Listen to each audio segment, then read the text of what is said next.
Hey guys, welcome back to my channel. I'm Jessica Flynn and I am the owner and maker of Flynn Sisters Boutique. And today we are going to be doing a tutorial on those glitter and epoxy ink joy pens that you guys have been seeing everywhere. At least I've been seeing them all over my group on Facebook. That's a Flynn Sisters community group. Ton of posts on those. And you guys have asked me to do a video on these with the kind of my own spin on it. So here we are. Of course, all the products that you see in this video are going to be listed and linked down below.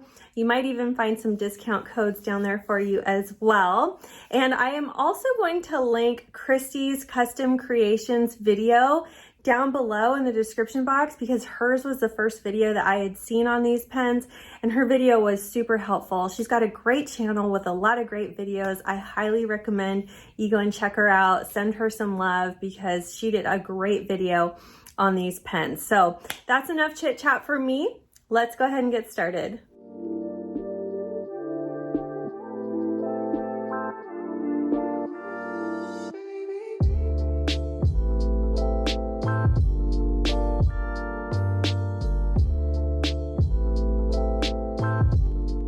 You guys, so these are the pens that we're going to be working with today. These are by Papermate. They're called Inkjoy gel pens.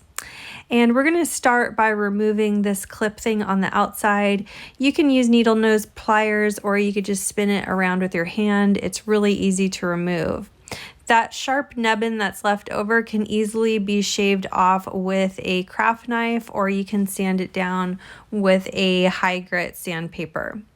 So once we've got that off, we're going to disassemble the pen just by twisting off the tip here real easily, pull out all the stuff inside, and then we're going to set that aside in a safe place where we won't lose it. So what we're left with is just this outer shell of the pen. And to prep our pen, I'm just going to go over it real quick with a 80 grit sanding block. If you're looking for good sanding blocks, I will have a link down below in the description box on where you can find these. These are definitely my favorite. I also want to note that you'll want to kind of focus your sanding at the ends, like the tips of the pen, because this is where most vulnerable points of contact is going to be. Once we've got that all sanded out, I'm going to spray it down with some 91% rubbing alcohol and a paper towel to clean it up. And now we're ready to go. Using these reusable plastic straws inserted at the widest opening on my pen here to give me more stability and something to grab onto while I'm working with this. And our next step is to paint our pens with spray paint. So this is just the base color for all the glitter we'll be using. You could use any kind of spray paint on these, doesn't matter what kind. And I just put them in a tumbler to dry so they're sitting straight up and not touching each other. But you can also kind of make your own little makeshift drying rack with a cardboard box full of rocks to stabilize it and just poke holes in the top and shove those straws in there. It just gives us a safe place for these to dry. So once my paint is dry, I am ready to start applying the glitter. I've mixed like 10 milliliters of epoxy to do over a dozen of these pens. A little bit goes a long way. So we're just using regular DIY artisan formula epoxy, which I'll link down below along with a discount code. And I'm applying less than like a drop, like basically whatever's left on my glove after I've dipped it into my pot of epoxy there is about how much you want to get on here. As little epoxy as possible, okay? And this epoxy is going to act as our adhesive for our glitter. And I'm really just going to glitter these pens like I would any of my tumblers. I will have some videos linked down below that you might find helpful as far as how to apply glitter and things like that. For these pens, I would try and stick with a extra fine cut for your glitter selections just because it's going to be easier for you to get quick coverage with your epoxy later on. So don't use super chunky mixes and things like that. Most of the glitters that I picked out for these projects were like 0.008 cut glitters that are extra fine.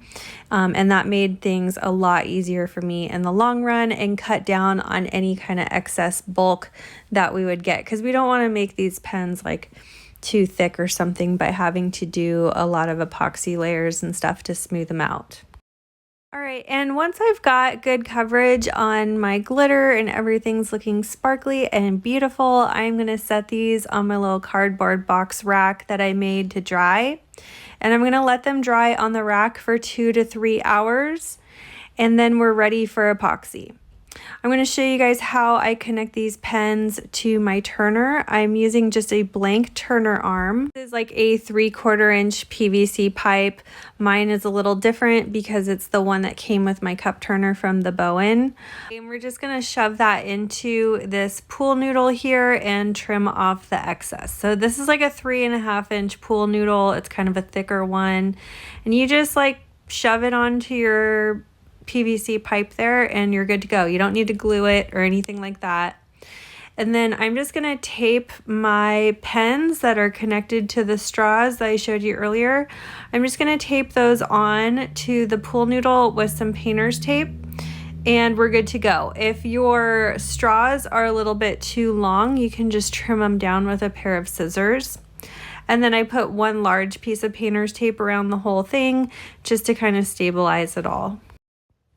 All right, and so now we're ready to roll. I've got this connected to my turner here, and I've got 30 milliliters of epoxy that I've already mixed. And I'm going to section off about like 2.5 milliliters of epoxy out of that. Just pour a little bit of it into a medicine cup. And then I'm gonna put 1 drop of white epoxy dye into that. This is what we're gonna use to make the waves really quick on our beach themed ones. So before we apply the waves, we're going to apply a conservative layer of epoxy. You don't want to do too much on these. Maybe like 2.5 milliliters of epoxy is all you'll need to put down this first layer over your glitter. And you'll notice that I don't have my cup turner on while I'm doing this so that I have more control, because we're really going to want to make sure that we get over, under, around, and through. Take your time spreading that epoxy on so you don't get any epoxy inside the pen shaft or something like that. And then once you've got your pen all covered, we're going to go in with a pointy tool, something that has a fine tip, and we're going to draw in some of the waves with the white epoxy that we made up just a second ago. So we're not going to drip it over, we're not traipsing it or anything, we're just drawing a thin white line with that white epoxy at the shoreline to create the illusion of waves. Once we've got the white epoxy on there, I'm going to take a straw and I'm gonna blow at those white waves. Since we can't use a heat gun on these because we could melt them because they're plastic, we're gonna use the straw to fan out our white epoxy to get that lacing that we want for the natural wave look. Once I've blown out my epoxy to spread it out, I'm gonna go over it really quick with a short, quick blast from my torch. And that's going to give us a beautiful wave effect. And you can do that as many times as you need to until you get a look that you like. If you need to take your arm off the turner to blow those waves in different directions, you could do that too. Just be aware that, you don't want any epoxy dripping off of these all willy-nilly. So be careful with that. So once I got my waves on those beach ones, I just continued on to cover the remainder of the pens that I had on that arm. And you guys, this is really super simple and easy. This is a lot like making a turner, or a tumbler, excuse me. It's just a small micro version of a tumbler, okay? So we want to follow the same rules and things that we would when we're epoxying a glitter and epoxy tumbler. And then once I've got those all coated, I turned my turner on and I let them roll for about 8 to 12 hours. And surprisingly, I was able to put a decal on after the first coat. I don't know if it's because I used finer glitters, but after that first coat, I was ready to put my decals on. So I'm going to show you how I designed these decals really quick.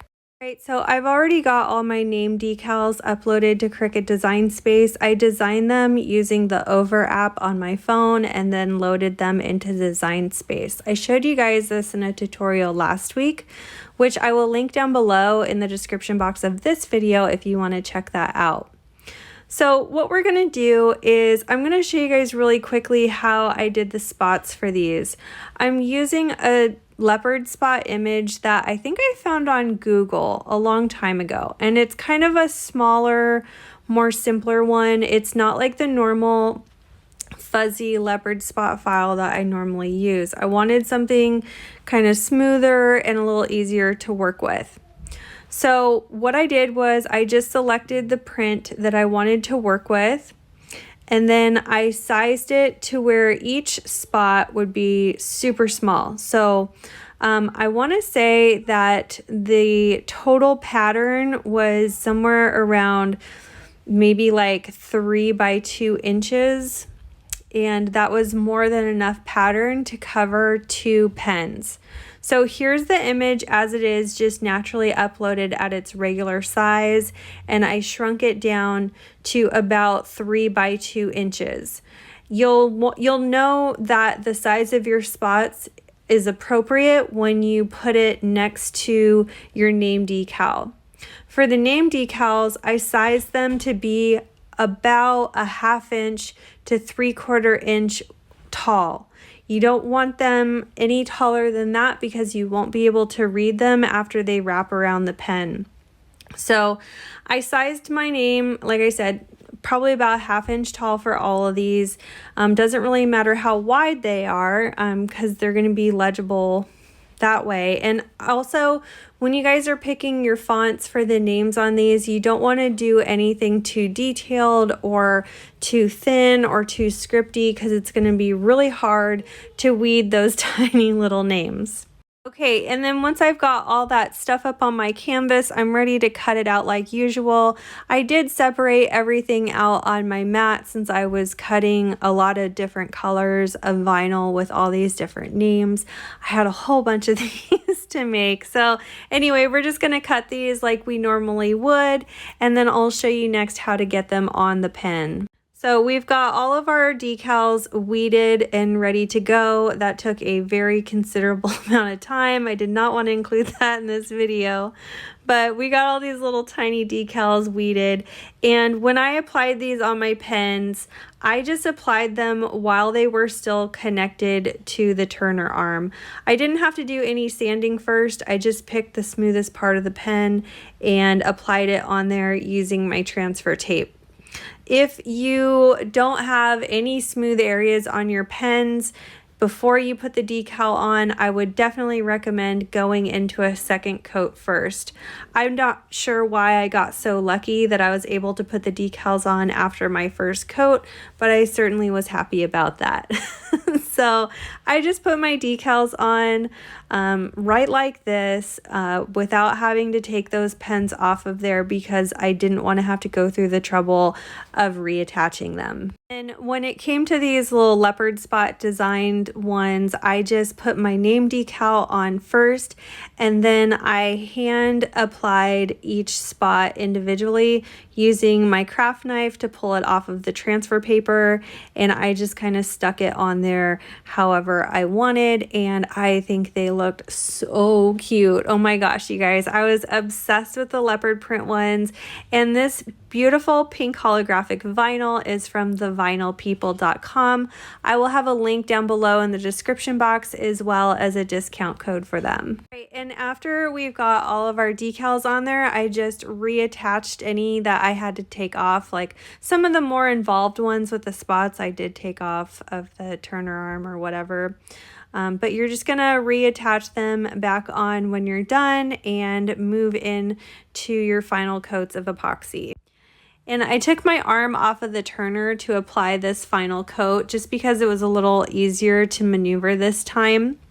And you really just want to take your time, make sure you have your epoxy spread on there evenly and nicely.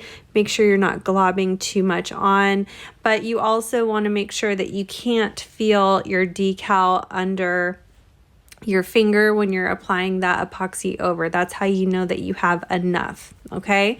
And once we have all our pens coated nicely, I'm going to put this back on the turner to dry, and I let it roll for 8 to 12 hours.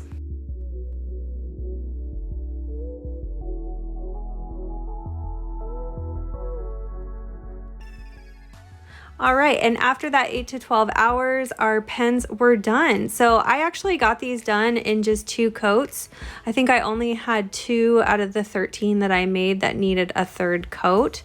And I just pulled them off of my turner arm here once they were done and pulled those straws out, and we are going to reassemble these. Now, on some of these, it's going to be a little tricky to reassemble because you might have gotten a little bit of epoxy inside the shaft of the pen. Don't worry if this happens, not a big deal.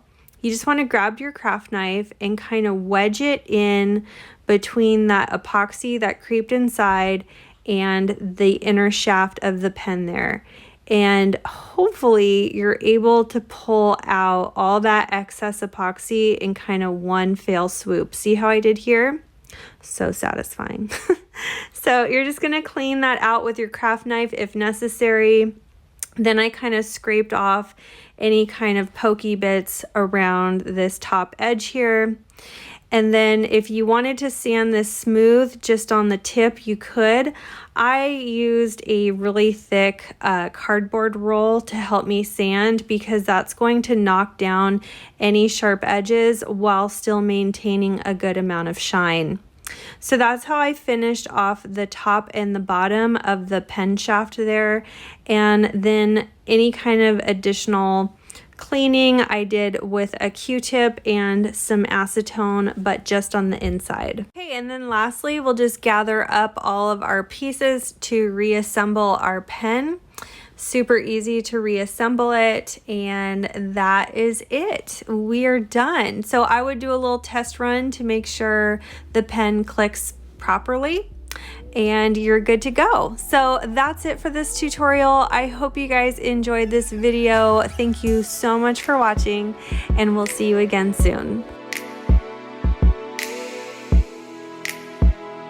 If you love this video, you could check out our last video here. Also be sure to find us on Instagram, Facebook, Pinterest, and of course subscribe for all our new videos that come out every Wednesday and Saturday. Thanks so much for watching. See you soon.